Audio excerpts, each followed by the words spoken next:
감사합니다.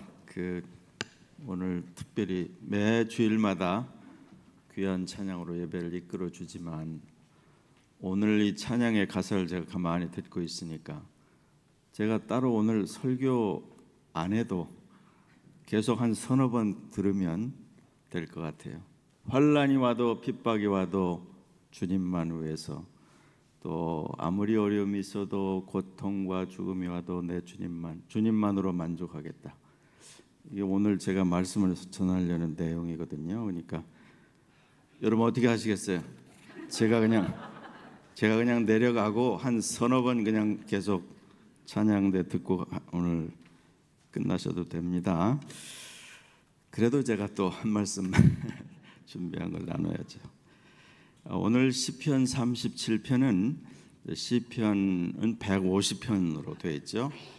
그 가운데 아마 가장 유명한 시편, 제가 예배 시작하면서 읽었던 23편 혹은 1편, 그 다음에 여러 각자가 좋아하는 시편들이 있는 중에 37편도 아주 잘 알려지고 익숙한 그런 시편 중에 하나이죠.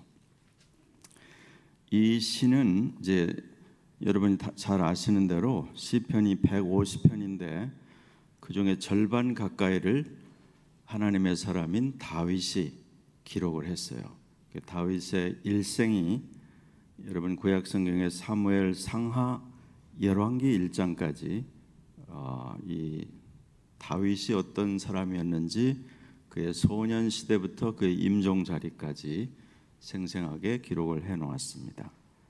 그리고 이 시들은 다윗의 그 생애, 젊었을 때, 중년일 때, 왕이었을 때, 또 왕이었다가 아들의 반란으로 쫓겨났을 때, 그리고 가장 오랫동안 그의 20, 30대 나이를 일국의 왕인 사울 왕이 죽이려고 쫓아다녔기 때문에 그의 20대는 도망하고 숨고 외로운 사막에서 하늘의 별을 보면서 주님과 대화한 그런 기록들입니다.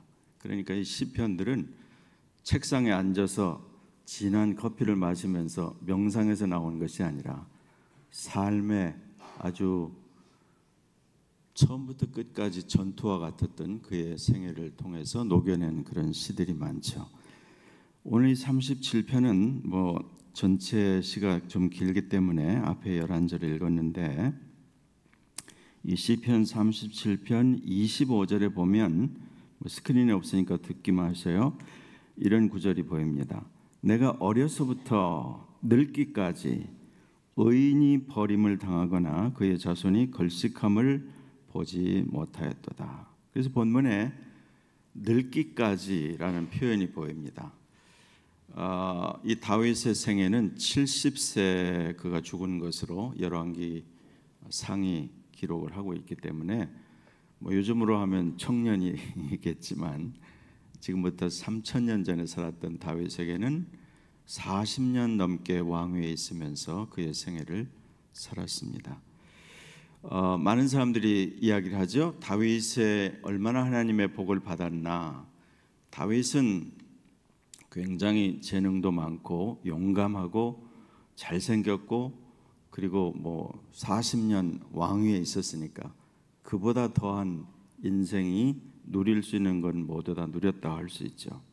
그러나 개인적으로 보면 어렸을 때 태어나기를 한 집에 8형제의 막내로 태어나서 형들의 말할 수 없는 그 시기심에 의한 동생을 나무라고 야단치고 하는 데서 자랐고, 그리고 나중에 여러분이 잘 아는 대로 젊을 때는 왕이 시기를 해서 죽이려고 쫓겨다녔고, 나중에 왕이 돼서는 자기 아들이 반란을 일으켜서 쫓겨나기도 하고, 이런 많은 일들. 그리고 다윗이 그렇게 대단했을 것 같지만 자기 밑에 있는 국방장관 요압을 어떻게 해보지 못해서 일생 동안 왕위에 있는 동안 내내 괴로워하고 어떻게 핸들을 잘 못하는 그런 어려운 일들이 성경에 세세히 기록이 되어 있습니다. 제가 이 얘기를 하는 이유는 다윗이 그렇게 하나님의 마음에 합하고 그가 주옥 같은 시편을 남겨서 3000년 후에 하나님을 바라보는 우리에게 여전히 이런 진리의 말씀을 남겨주었지만, 뒤집어 말하면 진리의 말씀과 생생한 삶의 고백은 평탄한 삶에서 나오지 않습니다. 지금 우리 찬양대가 노래한 것처럼 고통과 어려움과 슬픔과 배반과 슬픔과 좌절과 시기와 이 모든 것을 아주 너무나 많이 겪어본 사람 중에 한 사람이 바로 다윗이죠. 그리고 다윗은 바깥에 외부적으로 알려진 것과 더불어 달리 개인 생활, 가정 생활은 그렇게 행복하지 못했어요. 그래서 그의 삶에는 슬픔이 많았다는 사실을 알 수 있어요.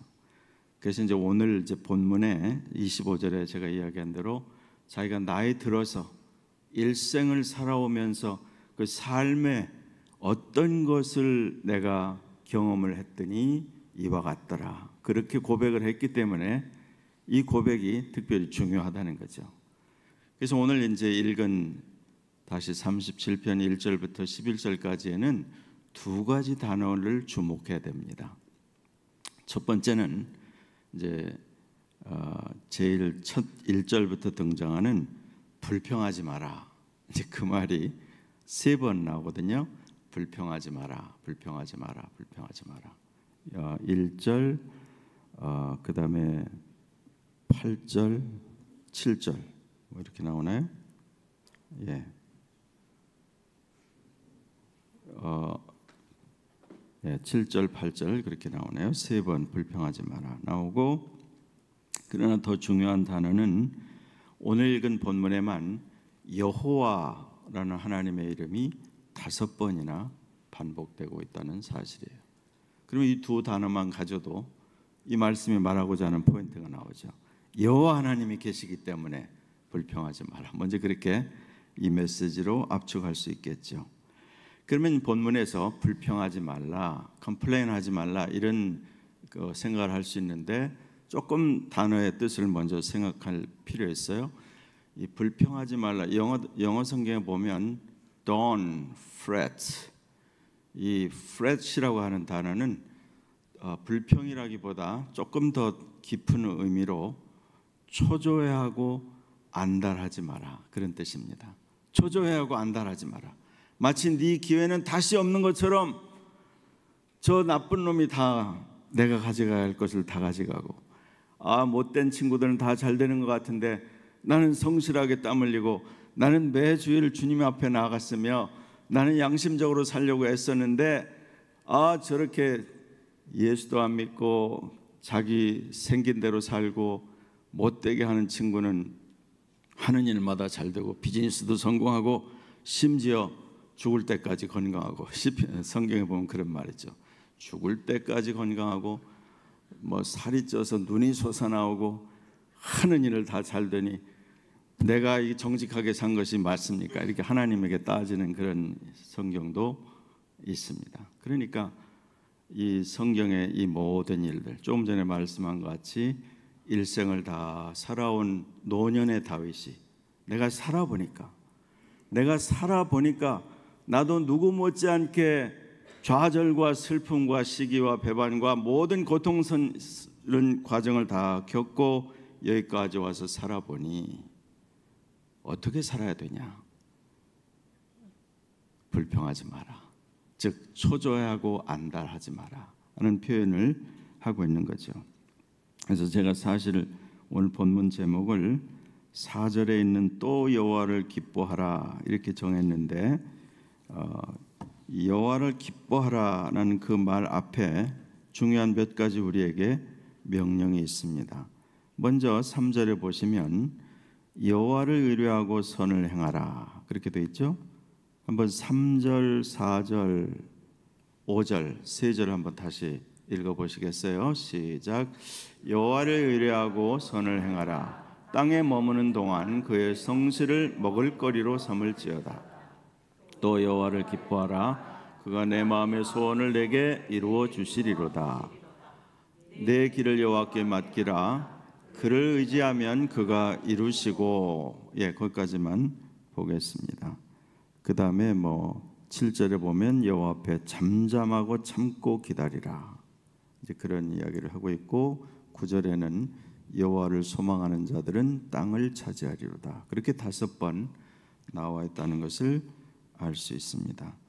그러면 이제 조금 자세히 이 내용들을 한번 살펴보면 먼저 3절에 나오는 여호와를 의뢰하고 선을 행하라 그렇게 되어 있죠.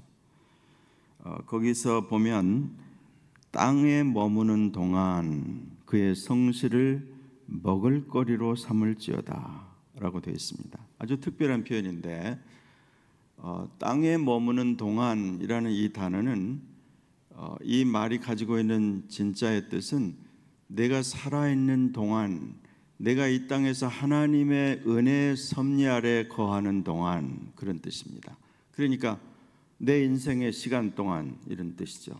내가 하나님을 알고 하나님의 자녀가 되어서 예배하는 인생이 되었고 그의 말씀을 들으며 이 거룩한 예배의 자리에 하나님의 인도하심을 받아 이 자리에 있다는 사실을 내가 깨닫는 동안, 그런 뜻이고 그의 성실, 즉 하나님의 성실을 먹을거리로 삼을지어다 그랬어요. 영어 성경에 보면 거기에 enjoy safe pasture 이렇게 아주 NIV가 의역을 했는데 이 말이 이제 우리말은 사실 원문에 가깝게 번역한 거죠. feed on his faithfulness. 하나님의 그 성실하심으로 너 자신을 먹여라. 너 자신을 먹여라. 그러니까 이 말 속에서 지금 이제 이 NIV에서 의역한 것처럼 안전한 초장에서 엔조이해라. 그런 말인데 이게 무슨 말이냐면 우리가 하나님은 여호와 하나님은 나의 목자시고 우리는 그의 기르시는 양이로다. 성경이 계속 이야기하죠. 그의 양으로서 내 인생의 이 시간, 내가 1000년 전에 태어나지 않고 100년 전에 태어나지 않고 내가 이 시대에 여기에서 태어나서 한국에서 나서 여기서 나서 자란 사람도 있지만 여기 태평양을 넘어서 캐나다에 와서 인생의 초장, 하나님이 예비하시고 주신 내 인생의 삶의 영역이라는 하나님의 이 초장 가운데서 feed on his faithfulness, 그의 성실을 너는 계속 내 자신을 먹이라는 뜻이에요. 그러니까 결국 여러분 이제 성경에 보면 하나님이 누구신가에 대해서 우리에게 계속 가르쳐 주죠. 하나님은 너무나 크시고 영원하시기 때문에 인간의 어떤 한 표현으로 그분을 담을 수가 없죠. 그래서 여러 가지 방법으로 이야기를 하는데 하나님은 크시다. 시편에 제가 이제 이해하기로는 150편 가운데 소위 attribute of God, 하나님의 성품 속성을 이야기하는 중요한 2가지 단어가 있습니다. 하나는 그의 성실하심. 여러분, 하나님의 성실하심이 뭘까요? 하나님은 예수님께서 마태복음에 5장부터 나오는 그 산상수훈에서 너희 하나님이 온전하다. 다시 말하면 하나님은 악인에게도 선인에게도 햇볕을 주시고 악한 자에게나 또 선한 자에게나 동일하게 비를 내리시고, 오늘 비 내리시는 건 별로 우리가 고마워하지는 않지만 그래도 주님께서 속히 멈춰주실 줄 믿습니다. 그렇게 기대하죠. 주님께서는 모든 자에게 그의 성실하심, 하루에 24시간, 창세기 1장이 어떻게 시작합니까? 저녁이 되고 아침이 되니 첫째 날이라 하나님 보시기에 좋았더라. 여러분, 매일 자고 일어나는 것이 이게 얼마나 위대한 일인지 우리가 잘 모를 뿐이에요. 우리 눈이 감겨서 이 신비를 모를 뿐이에요. 왜 매일 똑같은 하루 같은 그 하루가 밤이 가고 아침 해가 비치고 이 일이 계속해서 있으면서 우리에게 우리 일생은 너무 빨리 지나가고 잠깐이지만 영원하신 하나님이 있다는 사실을 매일 아침마다 깨닫게 하시고 잠자리에 들고 일어나는 것을 통해서 죽음과 부활을 체험하게 하시고 하나님의 영원하심에 눈뜨게 하시니 모든 사실을 계속 이야기합니다. 그의 성실하심이 아니면 우리가 이 세상을 마음 놓고 살 수가 없죠.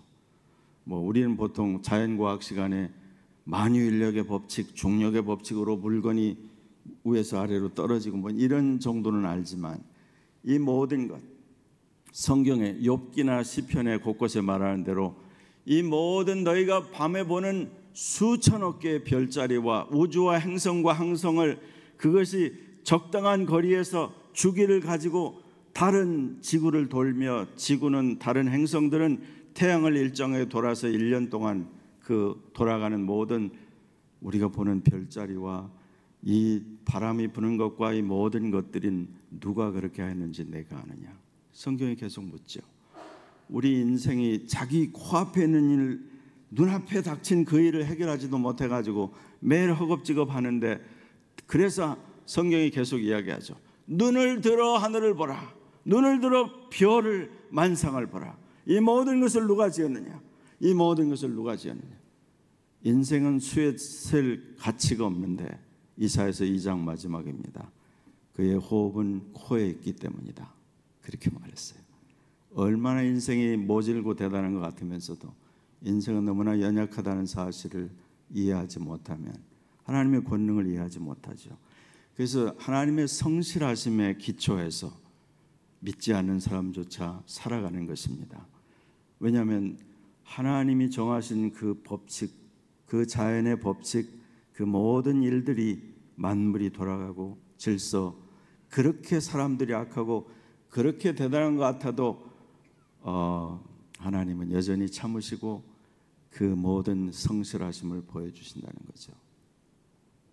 하나님의 성실하심이 인간의 죄악과 연약함 때문에 회방을 받지 않으신다는 뜻이에요. 그러나 하나님의 시간이 있어서 그 구속사의 시간이 거의 차갈 때는 하나님께서 땅과 하늘을 흔들어 놓으시겠다고 오래전부터 그 선지자들에게 말씀하신 대로 지금 우리가 그 가까운 데 산다고 많은 사람들이 생각하는 이유입니다.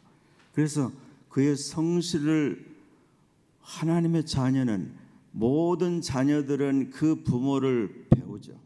그 부모의 DNA도, 그 부모의 습관도, 기질도, 재능까지 우리가 다 유전적으로 물려받는 것처럼 또 어렸을 때부터 그 부모가 하는 모든 모양을 따라 하잖아요. 북미에서 태어나서 한 번도 한국을 방문하지 않았던 아이가 엄마 아빠를 따라서 경상도 사투리로 말한다든가 이런 것들이 대표적인 거죠. 경상도에 가본 적이 없는데도 경상도 사투리를 해요. 이런 모든 것들 속에 여러분 잘 들여다보면 우리가 하나님의 자녀라면, 내가 매일 주 예수 그리스도를 통해서 하나님 아버지여 기도한다면 하나님 아버지의 성품에 대하여 뭘 배우고 있는가? 하나님 아버지의 DNA를 나는 물려받은 것이 있는가? 그것은 단순히 영적이고 이론적인 것이 아니라 내 삶에서 그런 뜻입니다. 그래서 그의 성실로 먹을거리를 삼으라는 말은 성경의 곳곳에 우리에게 보여주신 그 하나님의 DNA와 같고 하나님의 성품과 특성과 성실하심을 살아있는 동안에, 그의 섭리의 시간, 내가 태어나서 내 생애 동안에 부지런히 자기 자신을 피딩하라는 그런 이야기예요.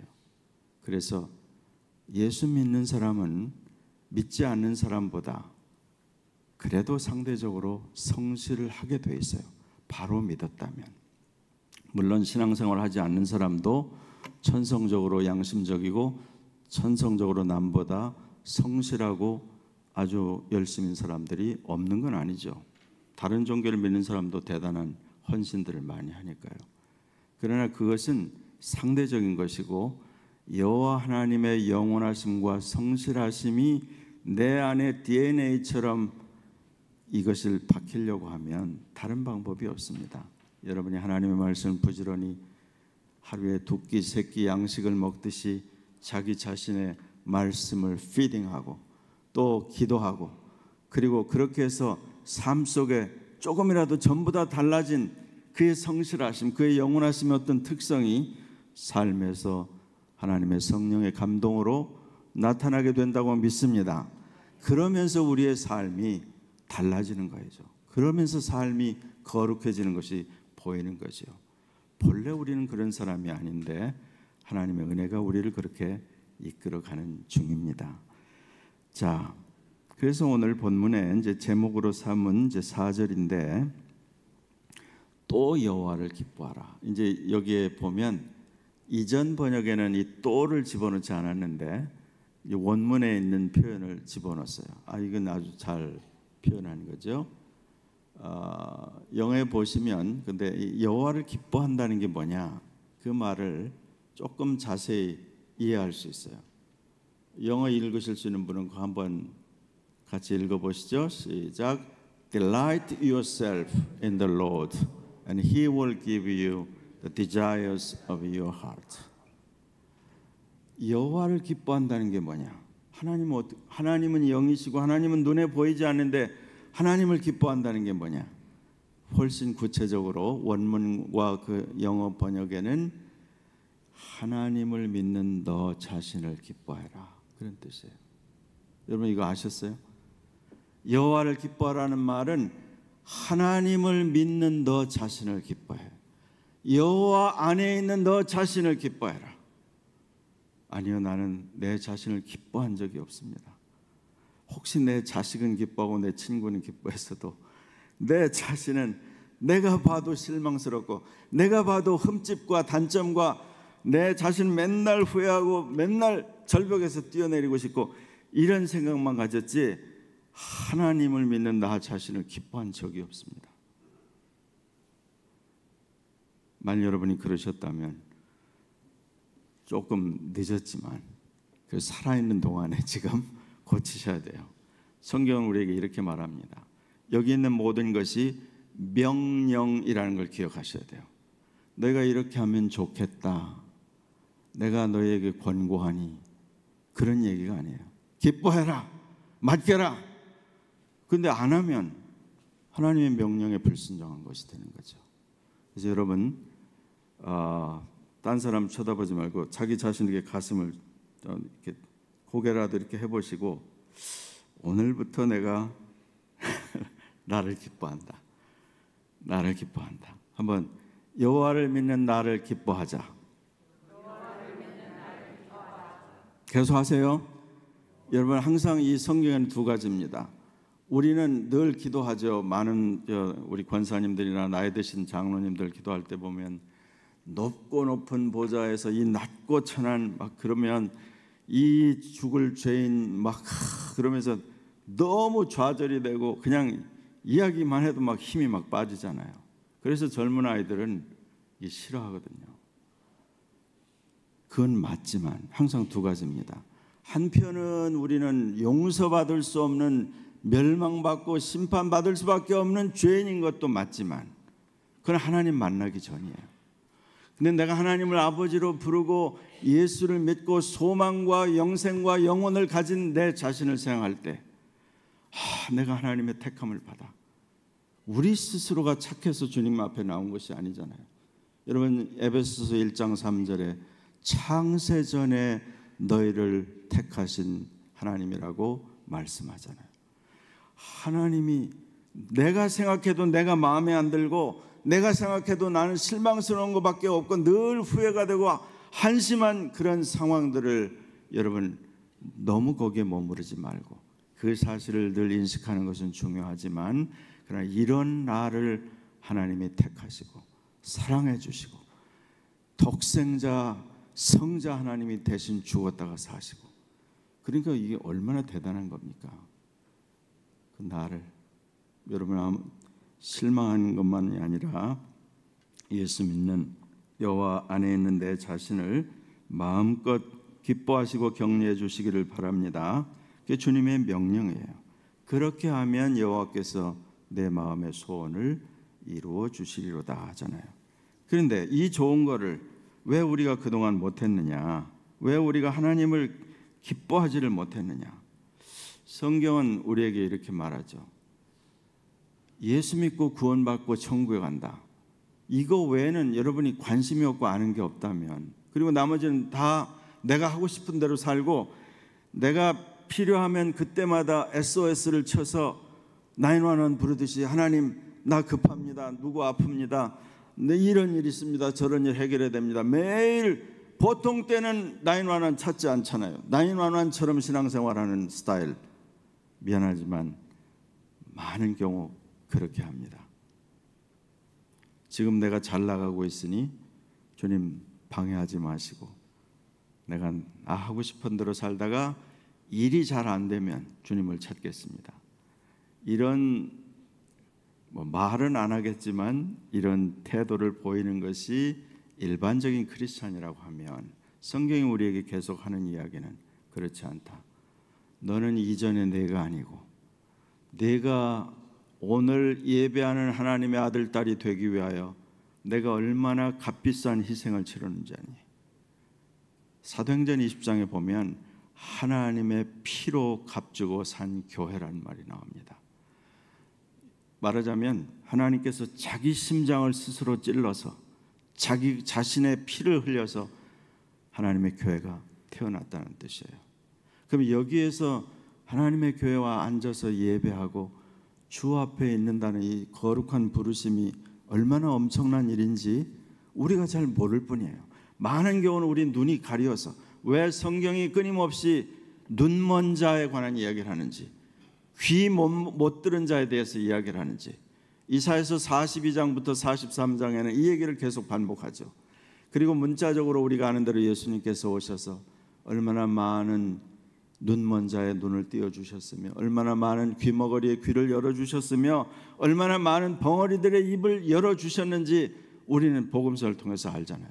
여러분, 그건 단순한 기적이 아니고 오고 오는 세대에 눈은 있어도 보지 못하며, 귀가 있어도 듣지 못하며, 입이 있어도 자기 하고 싶은 말, 남을 욕하고 남을 비난하는 말만 했지 영원하신 하나님에 대하여, 그리스도에 대하여, 영생에 대하여 친구들과 이웃을 격려하고 세우며 중보하며 기도하는 일에는 입을 사용하는 데 인색했던 우리 자신을 말하는 것입니다. 그러니까 우리가 얼마나 많이 모르는 것이 너무 많아요. 이사야서에는 이스라엘 백성이 그렇다고 했어요. 이 백성이 입으로는 나를 존경하는데 그 마음은 내게서 멀도다. 예수님이 그것을 인용해서 마태복음 15장에서 탄식하시는 말씀이죠. 여러분, 우리 자신은 어떻습니까? 우리의 입은 늘 하늘에 매달려 있을지 몰라도 우리의 마음은 딴 데가 있을 때가 많잖아요. 그러니까 여러분, 그걸 또 죄책감을 너무 갖지는 마시되, 이렇게 연약한 나를 여호와께서 여전히 못 본 척, 못 들은 척 우리를 사랑해 주시고 품어 주신다는 뜻이에요. 그러니까 우리도, 여러분도 이제 지혜로운 부모가 되면 자식들이 조금 이제 나이가 들어서 아주 토들러에서부터 이제 초등학교 들어가고 사춘기가 되고, 그래서 이제 사고 치고 말 안 듣고 이럴 때, 그때마다 야단치는 부모는 아이를 잡게 되고 부모가 자식과 아주 관계를 단절하는 그런 지경까지 가죠. 근데 지혜로운 부모는 그냥 야단만 치는 게 아니고 못 본 척, 또 못 들은 척, 얘가 틀림없이 마음은 딴 것 계획을 가지고 있는데 와서 엉뚱한 소리 하는 걸 부모는 다 보지만, 그래 네가 그렇게 원해? 그래서 못 들은 척하고 모르는 척하고 대해주는 그런 부모가 지혜로워서 그 아이가 성장하는 단계를 잘 받쳐주듯이 하나님이 우리를 그렇게 대화하시는 거예요. 하나님이 모르시는 게 없으시죠. 내가 매일 하나님 편에서 보면 하나님이 원하시는 대로 하자 기준으로 하자면 살아남을 사람이 몇이나 있어요? 없습니다. 여러분, 사도행전 5장에 많은 사람들이 읽을 때 걸림이 있죠. 거기에 보면 아나니아와 삽비라 부부에 관한 이야기가 있어요. 부부가 아주 예수를 믿는 신앙인이었는데, 그 중에 어떤 사람이 자기의 밭을 팔아서, 바나바가 이제 그렇게 하는 걸 보고 사람들에게 칭찬받고 아주 귀한 대접을 받는 걸 보고 자기들도 요즘 말로 부동산을 처분해서 사도들의 발 앞에 갖다 놓는데 아무래도 아까워서 일부는 감추고 또 그렇게 했다고 하죠. 그래서 부부가 결국은 그 자리에서 다 세상을 떠나게 되는데, 이 성경은 이렇게 말합니다. 이 소식을 듣는 자마다 크게 두려워하더라. 여러분, 만일 이런 성경을 읽고 있으면 굉장히 두려움을 느끼죠. 근데 만일 그 기준을 지난 2000년 동안 교회에다가 하셨다고 하면 교회 중에 살아남아 있을 사람이 몇이나 있겠어요? 성경은 그래서 중요한 첫 번째, 하나님께서 이 하나님의 영을 소홀히 하고 자기 마음에 다른 동기를 가지고 행하는 것을 아주 일벌백계식으로 그렇게 취급을 하셨던 거죠. 그러나 그 이후에는 지금까지 참으시는 중입니다. 이거보다 더 엄청난 일도 견디시고 참으시는 중이에요. 하나님의 시간이 올 때까지. 그게 성경에 우리를 통해서 해주시는 말씀이죠. 우리의 연약함, 우리의 모든 누추함을 다 참으시고 견디시고 불쌍히 여기시고 기다리고 계시는 그 주님 앞에 그의 성실하심, 그의 영원하심, 그의 사랑하심, 그 안에 피를 흘리시는 이런 모든 것들이 담겨 있는 거죠. 그렇게 우리를 사랑하시니까 내가 이 사랑을 받을 자격이 없는데, 그러면서 이런 나를 사랑해 주시는 주님을, 내가 그 사랑을 받은 나를 내가 기뻐한다는 뜻이에요. 그러면 이 기뻐한다는 말이 뭐냐면 이제 영어로 하면 delight이라고 되어 있는, 뭐 우리는 영어 사람이 아니기 때문에 delight인지 joy인지 pleasure인지 구분이 잘 안 가지만, 예를 들어서 뭐 영어 사전이라고 하는 유명한 웹스터 같은 데 보면 이렇게 정의를 내립니다. delight라고 하는 것은 joy보다도 more permanently pleasure, 이렇게 말했어요. 이게 무슨 뜻이냐면, joy라는 것은 우리 일상생활에서 느끼는 그런 작은 기쁨들이라고 하면, 이 delight이라고 여기서 말하는 것은 마치 일생과 혹은 하늘을 향해서 영원히 가는 아주 깊은 데서 우러나오는 그런 즐거움, 기쁨이라는 거죠. 그래서 여러분, 이게 뭡니까? 아까 우리 찬양대 찬양한 것처럼 어려움이 오고 고통이 오고 힘들고 아픔과 이런 모든 일이 있어도 내가 주님만을 위하여 주님에게 만족함을 느낀다는 건 그렇게 쉬운 일이 아니잖아요. 내적인 그 어떤 힘이 있어야 되는 거 아니에요. 그 모든 외적인 풍파와 어려움과 슬픔과 좌절을 넘어갈 수 있는 어떤 보장과 힘과 개런티가 있어야 그걸 넘어갈 거 아니에요. 그게 안 되는데 어떻게 되겠어요? 바로 이 본문이 그걸 우리에게 이야기하는 겁니다. 내가 어려움을 겪고 있지만 하나님을 믿기 때문에 기뻐해라. 내가 지금 배반을 당했느냐? 기뻐해라. 우리의 보통 일반적인 상황은 어떻습니까? 안달하고 초조해지죠. 이렇게 내 뒤통수를 쳐, 뭐 이런다든지, 내가 저한테 해준 게 어떤데, 내가 저에게 어떻게 해줬는데 네가 이렇게 나를 대접해, 이런 생각. 우리 인간에게서 나오는 것은, 여러분, 예수 믿는 것과 믿지 않는 것의 차이는 한 가지밖에 없다고 하죠. 믿지 않을 때는 인간의 자연스러운 소위 retaliation, 보복의 감정이라는 것이 생깁니다. 그래서 누가 나를 한 대 치면 나는 한 대 가지고 만족이 안 되죠.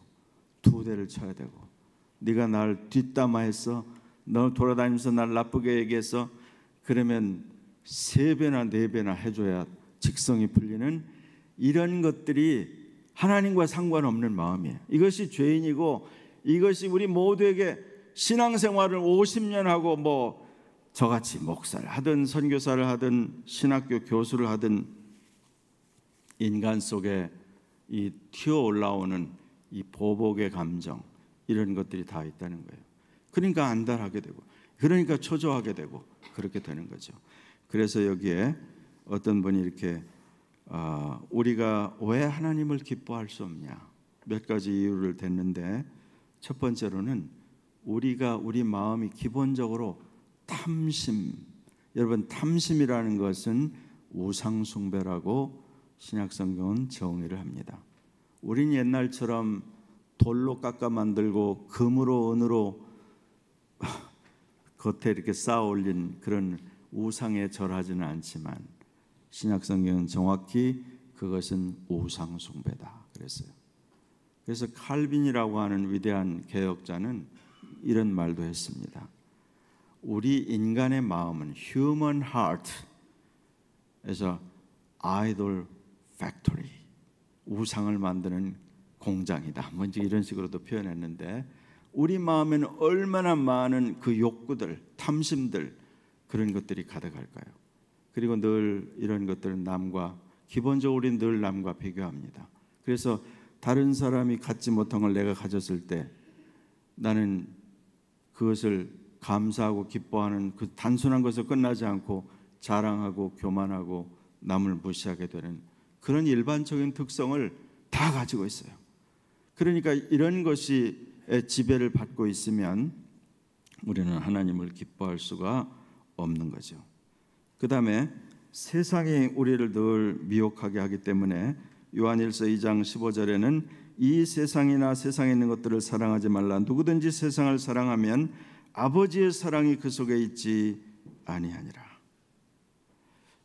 이건 우리가 묵상해서 여러분 각자 아실 테고요.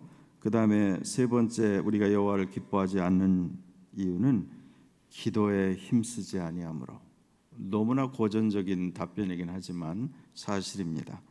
그래서 예수님께서도 기도에 항상 힘쓰고 낭망하지 말아야 할 것을 어떤 불의한 재판관 앞에 있는 도시의 과부의 이야기를 들었습니다.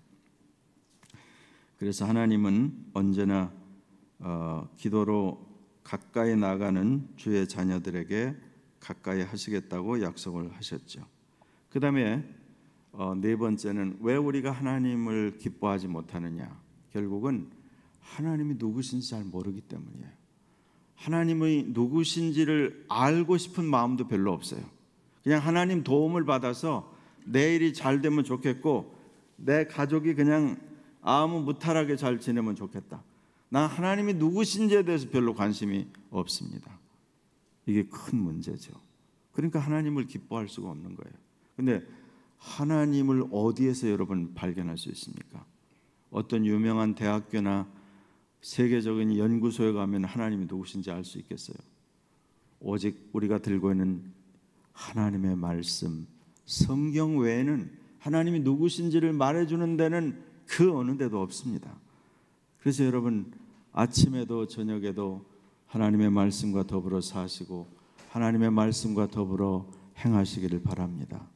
우리가 일생 동안 여러분 성경을 어떤 분은 적어도 1년에 한 번 읽어서 평생 신앙생활하는 동안에 50독 또 100독을 하신 분들, 어떤 분은 여전히 성경을 창세기 1장부터 막 필사로 하는 분, 여러분들이 있습니다. 그 각자에게 맞게 하시되 중요한 것은 일생을 두고 하나님이 누구신지를 더 깊이 더 많이 알아야 돼요. 여러분 어디 관광지에 가면 관광지에 가서 여러분 사진만 찍고 오는 것보다 그 관광지가 어떤 곳이며 어떤 역사적인 의미가 있으며 어떤 것이 있는지 가이드들이 이렇게 설명을 잘 해주면 굉장히 인상적이잖아요. 그래서 이제 우리 늘 하는 말이 아는 만큼 보인다. 그런 얘기 많이 들어보셨죠? 그냥 우리는 저 건물이 멋지네 이런 정도는 아는데, 예를 들어서 건축가들은 이게 왜 멋진지, 예를 들면 우리 여기 지휘자님이 같은 악보를 봐도 이 악보가 왜 무엇이 강조가 되고 어디가 해야 하는지 늘 찬양대뿐 아니라 이렇게 하실 수 있듯이 아는 만큼 보인다는 것은 일상생활에서 너무나 당연하죠. 그렇다면 하나님을 더 알게 되지 않는데 여러분 하나님을 어떻게 기뻐할 수 있어요? 우리 모두에게 이제 구원을 받은 하나님의 자녀가 이 하나님의 말씀을 통해서 날마다 어제보다 오늘이, 지난달보다 이번 달이 내 하나님, 나의 영원하신 아버지를 더 깊이 알아가는 그 일, 내가 이 세상에서 우리 자녀들이 좋은 학교 가고 인컴이 높아지고 하는 것보다 내 자녀들이 하나님을 더 깊이 알고 하나님의 말씀을 더 충만하게 누렸으면 좋겠다고 진정으로 소원하는 부모들이 많지 않아요. 그냥 하나님의 도움으로 아이들 잘 커서 좋은 학교 가고 출세하고 세상에서 성공하고 비즈니스 잘 되기를 원하는 것이 일반적이에요. 그리고 그걸 자랑하고 간증하죠. 여러분, 그것은 성경적인 시각으로 볼 때 옳지 않습니다. 나보다도 내 자녀들이 하나님을 더 깊이 알게 되고, 나보다도 내 자녀들이 하나님의 말씀을 더 깊이 이해하고 붙들고 주님의 영광을 위해서 쓰여지는 생애가 되면 좋겠다. 그런 소원을 가지시기를 바랍니다. 여러분도 이 교회 자녀들이, 지금 우리가 늘 영아 유치부부터 교사도 부족하고 또 사역자가 부족해서 늘 애쓰고 기도하시는 거 아시잖아요.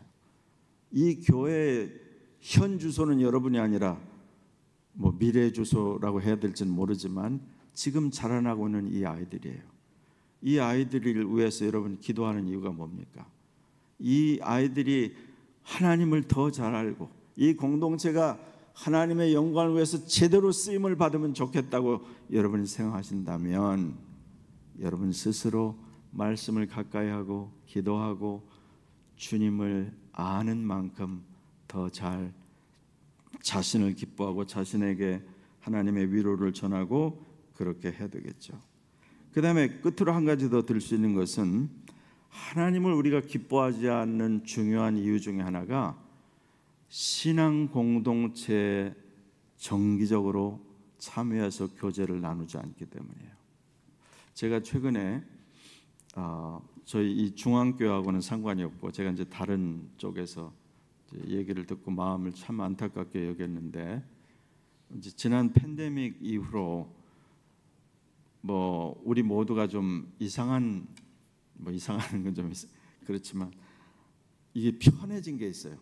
그러니까 몇 달 동안 교회에 모이지 않고 온라인으로 하고 이러면서 그냥 안 나가도, 심지어 처음에는 주일날 저 집에서 예배 드릴 때도 주일이니까 옷도 정장으로 입고서 예배를 딱 드리다가 얼마간 지나니까 사람이 그렇게 되잖아요. 아니 아무도 안 보는데 정장까지 할 필요 있나? 그냥 편안한, 오늘 여러분 캐주얼 데이라는데 복장하고 왔듯이. 그 다음에는 이제 갑자기 예배 드리는데 목이 말라서 물도 들어가고, 그 다음에 또 누가 배를 눌러서 손님 맞이하러 가고, 이러다가 이제 흐트러져 가지고 나중에는 누워서 예배를 드리게 되더래요. 침대 이렇게 누워가지고. 오늘 저 찬양대 오늘 괜찮게 하네. 그리고 예배를 관람하는 거죠. 관람. 그렇게 돼 버리는, 아무리 대단한 사람도 그렇게 무너지기 시작하거든요. 제가 드리는 말씀은, 어떤 어려움이 있을 때 나 혼자 해결하지 못하는 것을 서로 돕고 교제하고 그 가운데 서로 힘을 얻는 거거든요. 그런데 이 온라인으로, 물론 지금 오늘 중앙교회 온라인으로 예배드리는 분, 여러분이 뭐 원함은 있지만 몸이 연약해서 못 오시는 분들은 빼고, 그렇지 않고 두 발로 올 수 있는데 오지 않으면 여호와를 기뻐하는데 좀 지장을 받을 겁니다. 왜냐하면 여호와를 기뻐하는 것은 서로를 보면서 기뻐하는 거거든요. 서로를. 그래서 한번 서로를 봐주시겠어요? 아직 먼데 쳐다보지 말고 바로 옆에 있는 분을 쳐다보라니까. 그래서 주님이 당신을 기뻐하십니다. 이렇게 한마디 해주세요. 주님이 당신을 기뻐하십니다. 네. 속으로 딴 생각하지 마시고 진심으로 주님이 당신을 기뻐합니다. 이렇게 해주고, 실제로 서로에 대하여 하나님이 나 같은 연약한 자도 받으셨는데 서로에 대해서 용납하는 마음, 그런 것들은 원래 우리에게 없습니다. 우리는 죄인이고 이기심이고, 우리는 나만 잘 되면 되고, 내 가족에게 문제가 없으면 세상에 뭐 10,000명이 죽든 10만 명이 죽든 별로 개의치 않는 세상에 살고 있기 때문에, 이런 세상에서 하나님을 배워가고 어떤 안 좋은 소식을 듣고 그럴 때 마음이 뜨거워지고 기도라도 한 줄 나오고 하는 것은 절대 우리 속에서 나온 것이 아닙니다. 이건 하나님의 영의 감동이 있고 하나님께서 내 안에 역사하신다는 증거예요. 그럴 때 여러분이 스스로 주님께서 내게 이런 마음을 주시니 감사합니다. 그런 면에서 하나님을 알아가고 기뻐하고 인정하고 그렇게 할 때 우리가 하나님의 자녀로 이 세상을 지금 승리하며 넘어가는 중입니다.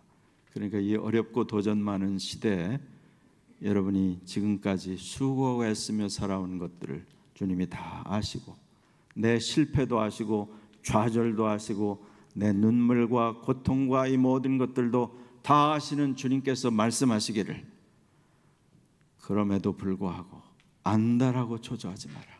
그럼에도 불구하고 주 안에서 예수 믿는 너를 기뻐해라. 말씀하시는 것을 받으시기를 바랍니다. 이 시편 37편 오늘 읽은 말씀을 정확하게 이야기하고 있는 신약의 구절이 빌립보서 2장 13절로 15절입니다. 거기에 보면 이런 말씀이 있어요. 너희 안에 거하시는 이는 하나님이시니, 그래서 너희 안에 거하시는 이는 하나님이시니 자기의 기쁘신 뜻대로 너희에게 소원을 두고 행하게 하시느니라. 그러므로 모든 일을 원망과 불평하지 말며 Do everything without complaining or arguing. 그 말이 바로 여기 있는 말이죠. 모든 일을 할 때 하나님이 계시니. 그래서 오늘 이 앞뒤에 계속 나오는 말이 뭡니까? 리얼리티를 알아라. 네가 보고 있는 저 높은 빌딩, 자이언트와 같은 대단한 유명한 사람들, 아무리 대단해 보여도, 아무리 재능이 있고 세상의 뉴스를 도배하고 뭐 돈이 많고 유명하고 건강하고 아름답고 기가 막힌 것 같아도 중요한 것은 그 안에 영원하신 하나님이 계시지 않으면, 하나님의 임재하심과 하나님의 받으심이 없으면 그것은 장마철에 한때 일어나는 숲을과 같아서 곧 없어질 것이다. 그 얘기를 지금 계속 하고 있는 중이잖아요. 그래서 여러분, 이거는 그냥 우리를 위로하기 위해서가 아니라 우리는 하늘을 향하여 영원히 가는 사람들이고, 우리가 보는 사람들 중에 아무리 대단해 보여도 여호와 하나님을 믿지 않고 마음에 나의 주 하나님을 영접하지 않은 인생은 다